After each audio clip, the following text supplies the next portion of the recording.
శ్రీగురుభ్యో నమః. హరి ఓం. గౌరేమిమాయ సలిలాన చక్షపదే ఏకపదే ద్విపదే చతుష్పదే అష్టాపదే నవపదే బభూవుషే సహస్రాక్షర సహస్రపరమే వ్యవన్ సర్వం శ్రీ పరమేశ్వరీ అనుగ్రహకటాక్షవలసిత్యర్థం. డిసెంబర్ నెలలో ద్వాదశ రాశి యొక్క ఫలితాలు ఏ విధంగా ఉండబోతున్నాయి అనేటువంటి విషయాల్లో భాగంగా వృశ్చిక రాశి వారి యొక్క గోచార రీత్యా ఫలితాలు డిసెంబర్ నెలలో ఏ విధంగా ఉండబోతున్నాయి అనేది మనం కూలంకషంగా పరిశీలన చేసినట్లయితే కనుక, ముందుగా వృశ్చిక రాశి వారు విశాఖ నక్షత్ర 4వ పాదం, అదేవిధంగా అనురాధ నక్షత్ర 4 పాదాలు, జ్యేష్ఠ నక్షత్ర 4 పాదాల వారు కూడా వృశ్చిక రాశిలోకి వారు ఇచ్చేస్తారు. వృశ్చిక రాశి వారి యొక్క డిసెంబర్ నెలలో ఏ విధంగా ఉండబోతోంది లక్షణం అనగా, ఆలోచించేది ఆచరించేది రెండు విభిన్న కోణాల్లో ఉండడం, తన అనుకున్నటువంటి పనులకి విధి విధాలుగా ప్రయత్నాలు చేయడం, అవి సఫలం కాకపోగా వాటి నుంచి వచ్చేటువంటి ఫలితాలు ఇబ్బందిదాయకం చేయడం, నేను ఏదనుకున్నా జరగట్లేదు అని ఒక నిరుత్సాహానికి గురవ్వడం డిసెంబర్ నెలలో జరుగుతుంది. ఇటువంటి వారితో మనం స్నేహం చేయడం వల్ల మనలో ఉన్నటువంటి కాన్ఫిడెన్స్ లెవెల్ కూడా తగ్గిపోవడం జరుగుతుంది. కాబట్టి వృశ్చిక రాశి వారికి కాస్త దూరంగా మనం స్నేహం చేయడం చాలా మంచిది. ఇక వృశ్చిక రాశి వారికి గోచార రీత్యా ఏ విధంగా ఫలితాలు ఉండబోతున్నాయనగా, రాజకీయ నాయకులకు అనూహ్యంగా కలిసి వస్తుంది. మీ ప్రమేయం లేకుండానే కేడర్ మిమ్మల్ని ఒక మంచి స్థాయిలో కూర్చోబెట్టడం జరుగుతుంది. ఆర్థిక విషయానికి వస్తే వృశ్చిక రాశి వారు స్థిరత్వం ఏర్పడుతుంది. ఆర్థిక పరంగా చూస్తే వృశ్చిక రాశి వారికి స్థిరత్వం ఏర్పడుతుంది ఈ రాశివారు. ఇక ఆరోగ్యం విషయంలో చాలా జాగ్రత్తగా ఉండాలి. గొంతు స్టమక్ సంబంధించి కొన్ని ఇబ్బందులు ఏర్పడుతున్నాయి. జీర్ణం కాకపోవడం, యాసిడ్స్ ఫామ్ అవ్వడం, తదనంతర 24 గంటల నొప్పి 24 అవర్స్ పెయిన్ అనేటువంటిది రావడం, ఇటువంటి సమస్యలు అనేవి అధికమవుతూ ఉంటాయి. ఇక ఆడవారి విషయానికి వస్తే రాజకీయంలో ఉన్నటువంటి వృశ్చిక రాశి వారికి జనాల్లో ఆదరణ తగ్గుతుంది. మిమ్మల్ని కొంచెం కించపరిచేటువంటి వారు ఎక్కువ అవుతుంటారు. మీరు ఎక్కడైతే గౌరవాన్ని కోల్పోయారో అక్కడ మళ్ళా తిరిగి రెండో అవమానం చెందేటువంటి అవకాశం ఏర్పడుతుంది. వీళ్ళు పాత అవమానాలు మర్చిపోయి మిమ్మల్ని పిలిచినా మీరు అక్కడికి వెళ్ళకుండా ఉండడం చాలా మంచిది. ఒకవేళ వారు మర్చిపోయి ఉన్నారు, మనం వెళ్తే తప్పేమిటి అని మీరు వెళితే మళ్ళా తిరిగి మీకు అవమానం జరిగే అవకాశమే లభిస్తోంది. కాబట్టి వృశ్చిక రాశిలో ఉన్నటువంటి ఆడవారు విందు వినోదాలకి కొంచెం దూరంగా ఉండడం మంచిది.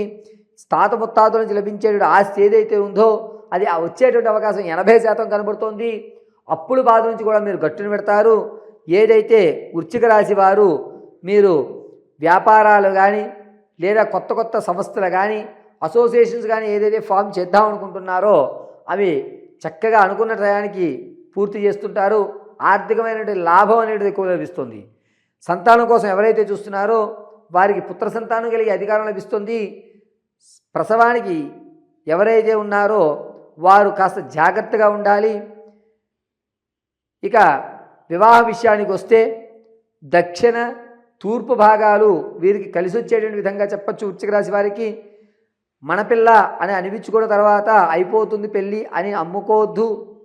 మన పిల్ల అనిపించుకున్న తర్వాత కూడా కొన్ని ఇబ్బందులు కలిగి ఆ యొక్క వివాహం కొంచెం దూరం అయ్యేటువంటి అవకాశం ఏర్పడుతోంది. ఇక వ్యాపారాలు చేసేటువంటి ఉద్దేశం ఉన్నటువంటి వారు ఏ వ్యాపారం చేయాలని ఒక కన్ఫ్యూజన్లో ఉంటారు. మీరు ఒక వ్యాపారం పెడదాం అనుకుంటారు, కానీ మరొక వ్యాపారానికి ప్రాధాన్యత ఇస్తారు. దీనివల్ల కొన్ని ఇబ్బందులు ఎదుర్కొని ఒక కన్ఫ్యూజ్ వాతావరణంలో మీ కన్నుని మీరే పొడుచుకోవడం జరుగుతుంది. కాబట్టి వ్యాపారం విషయంలో చాలా జాగ్రత్తగా ఉండండి. నా అంచనా ప్రకారంగా వ్యాపారానికి శ్రీకారం చుట్టడమే అనవసరం. ఇక వృశ్చిక రాశిలో ఉన్నటువంటి వారు రియల్ ఎస్టేట్లో కానీ స్టాక్ మార్కెట్లో కానీ ధనాన్ని వెచ్చించాలి అనుకుంటే కనుక కాస్త ఆచితూచి పెట్టుకోండి. లాభం రాదు, అలాగే నష్టము రాదు. కానీ పెట్టాము అంటే పెట్టామన్న పేరుకి మాత్రం పెట్టుకోవాలి తప్ప మీకు కలిసి వచ్చేటువంటి అవకాశం ఎక్కడ కనిపించడం లేదు. ఇక భార్యాభర్తల మధ్య అన్యోన్యత అనేది పెరుగుతుంది. ఇంతకుముందు కీచులాట్లో ఇవన్నీ అన్నీ సర్దుకుపడతారు. చక్కగా ఒక నిర్ణయం తీసుకుంటారు. మనం అన్యోన్యంగా ఉండాలి అనేటువంటి విషయంతో జీవితాన్ని కొనసాగించడానికి కొత్త దారులు ఎత్తుక్కుంటూ ఉంటారు. వృశ్చిక రాశి వారు మీరు ఎవరైతే సంగీత సాహిత్య కళా పరిశ్రమ సినీ రంగాల్లో ఉంటారో వాళ్ళకి నూతన పరిచయాలు ఏర్పడినట్లే ఏర్పడతాయి. మేము ఉన్నామని భరోసా ఇస్తారు. కానీ మీరు అక్కడికి వెళ్ళిన తర్వాత చూద్దామని మిమ్మల్ని నిరుత్సాహపడేవాడు ఎక్కువగా గోచరిస్తున్నారు. శత్రువులు కూడా పెరిగేటువంటి అవకాశం లభిస్తోంది. మీ శత్రువు డిసెంబర్ 4వ తారీఖు నుంచి మీ చెంత చేరుతున్నాడు. కానీ చాలా జాగ్రత్తగా ఉండండి. మీరు ప్రతి విషయాన్ని కూడా ఎవరి పెడితే వారికి షేర్ చేయకండి. వృశ్చిక రాశి వారు ఎవరైతే స్థిరాస్తులు ఉన్నాయో ఆ స్థిరాస్తుల్ని అధిక మొత్తానికి అమ్ముకుంటారు, లాభపడతారు. వృశ్చిక రాశి వారిలో ఆర్థిక పరంగా ఒక స్థిరత్వాన్ని ఏర్పరచుకుంటూ ఉండడం, పైగా 10 మందిలో కూడా మీ పేరు ప్రఖ్యాతులు పెరగడం అనేది జరుగుతుంది. ఇది ఒక విధంగా శుభసూచకంగా చెప్పచ్చు. దైవ సంబంధితమైన కార్యక్రమాల్లో, విందు వినోదాల్లో, శుభ కార్యక్రమాల్లో మీదంటూ ఒక ప్రత్యేక వరవడిని ఏర్పరచుకుంటూ ఉంటారు. వృశ్చిక రాశిలో వారు ఆరోగ్యం విషయంలో చాలా జాగ్రత్తగా ఉండండి. డిసెంబర్ 7వ తారీఖు నుంచి కొన్ని ఇబ్బందులు అనేవి ఎదుర్కోవాల్సి వస్తుంది. ధనపరంగా ఒక స్థిరమైనటువంటి ధనాన్ని మీరు వెచ్చించడం జరుగుతుంది. ఇంతకుముందు ఉద్యోగాలు మారుతూ స్థిరమైన ఉద్యోగం లేని వారికి ఖచ్చితంగా ఉద్యోగంలో ఒక స్థిరత్వం ఏర్పడుతుంది. అప్పుల బాధ నుంచి కొంచెం గట్టుపడే అవకాశం లభిస్తుంది. తాత ముత్తాతల నుంచి లభించేటువంటి ఆస్తి రావడం, ఆ ఆస్తిని వీళ్ళ అప్పులు తీర్చేయడం, ప్రశాంతమైన జీవితాన్ని గడపాలి నుంచి అని ఒక నిర్ణయం తీసుకోవడం, దాన్ని ఆచరించడం జరుగుతుంది. ఇక వృశ్చిక రాశిలో ఉన్నవారు విలువైనటువంటి వస్తువులు దొంగల పాలవ్వడం, దీనివల్ల కొన్ని ఇబ్బందులు కలగడం అనేది జరుగుతుంది. వృశ్చిక రాశిలో ఉన్నటువంటి వారు ఆడవారు కానీ మగవారు కానీ పాత బంధాలు, అక్రమ సంబంధాలు ఏవైతే ఉన్నాయో అవి బయటపడడం, దానివల్ల లేనిపోని ఇబ్బందులు తెచ్చుకోవడం, ఉన్నటువంటి జీవితంలో రాళ్ళు వేసుకుని మీరు అనేకమైనటువంటి మానసిక క్షోభకి డిసెంబర్ 8వ తారీఖు నుంచి 23వ తారీఖు మధ్య జరుగుతుంది. దీనివల్ల మానసిక అశాంతి అనేటువంటిది గురవుతుంది. పైగా వృశ్చిక రాశిలో ఉన్నటువంటి వారికి ఇప్పటివరకు చెప్పినవన్నీ కూడా గోచార రీత్యా మాత్రం తెలియజేశాను. వ్యక్తిగతమైన జాతకాన్ని తెలుసుకోవడానికి కింద స్క్రోల్ అవుతున్న నెంబర్ని మీరు సంప్రదించండి. మీ date of birth, time, place of birth ఆధారంగా మీ పూర్తి జాతక విశ్లేషణ చేయడం, ఆర్థికంగా మీరు నిలబడతారా, అనారోగ్య సమస్యల నుంచి బయటపడతారా, విదేశాలకు వెళ్ళే యోగం ఉందా, స్థిర గృహాన్ని నిర్మించుకోగలుగుతారా లేదా, అనుకున్న అమ్మాయితో వివాహం అవుతుందా లేదా అనేటువంటి పూర్తి విషయాన్ని మీకు తెలియజేయడం జరుగుతుంది. ఒకవేళ డేట్ ఆఫ్ బర్త్ కానీ, టైం, ప్లేస్ ఆఫ్ బర్త్ కానీ ఏదైనా తెలియకపోతే మీ ఫోటోను ఒకటి పంపించడం, మేము అడిగేటువంటి ప్రశ్నలకు మీరు సమాధానం చెప్పడం వల్ల మీ సమస్య ఏదైనా సరే తగు పరిష్కారం ఖచ్చితంగా చెప్పడం జరుగుతుంది.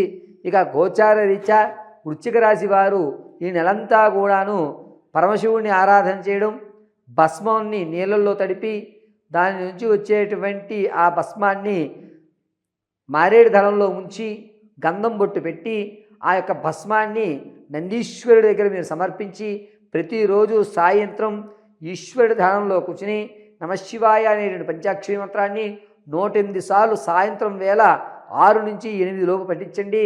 అద్భుతంగా మీకు కలిసి వస్తుంది. ఆరోగ్య సమస్యలు తగ్గుతాయి. శత్రువులు మీ నుంచి దూరమయ్యేటువంటి అవకాశం ఏర్పడుతుంది. అంతేకాకుండా వృశ్చిక రాశి వారు ప్రతి నిత్యము కూడా నమో రుద్రాయ నమో నమః అని 108 సార్లు చదువుకోవడం, మీ ఇంట్లో ఉన్నటువంటి దేవతామూర్తి దగ్గర పార్వతీ పరమేశ్వరుల ప్రతిమకి ఎదురుగా కొబ్బరి నూనెతో తెల్లటి ఒత్తు వేసి దీపారాధన చేయడం చాలా మంచిది. దీనివల్ల అనేకమైనటువంటి సమస్యల నుంచి మీరు గట్టెక్కడం జరుగుతుంది. వృశ్చిక రాశిలో ఉన్నటువంటి వారు ప్రతి నిత్యము కూడా ఈశ్వర దేవాలయ దర్శనం చేసుకోవడం చాలా ఉత్తమం. దీనివల్ల అనూహ్యమైనటువంటి లాభాలు మీరు పొందుతూ ఉంటారు. ప్రతి ఒక్కరూ కూడా ఈశ్వర అనుగ్రహం కలుగుతూ వృశ్చిక రాశి వారు అనుకున్నటువంటి పనులు నెరవేర్తించుకుంటూ అనుకున్నటువంటి కార్యక్రమాలు దిగ్విజయం కావాలని మనస్ఫూర్తిగా కోరుకుంటూ సర్వం పరమేశ్వరార్పితం చేయడం జరుగుతోంది.